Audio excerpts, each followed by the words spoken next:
So yan guys, magluto tayo ng luncheon meat. Yan, buksan na natin.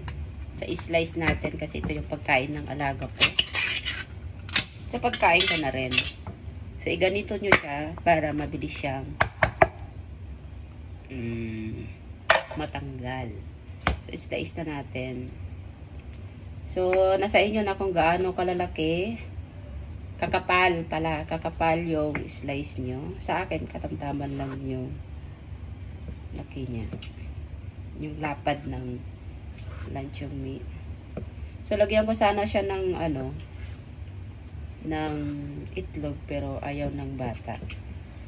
So, kung ano yung gusto, masusunod kasi, pag hindi mo sinusunod, hindi sila kakain. So, ito na siya. Charon. Kunwari naman magaling si Anday. So, expert naman na. Yan na. Prito na natin.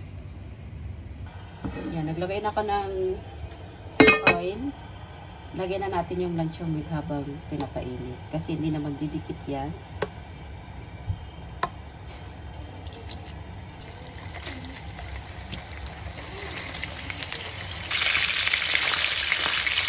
Prito lang.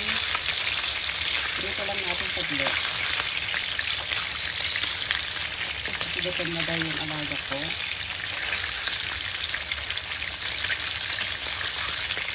Yung tama, nakalito na ako ng kanin. Yan lang, magluto. Ayusin lang. Yung golden brown sa kanin ko.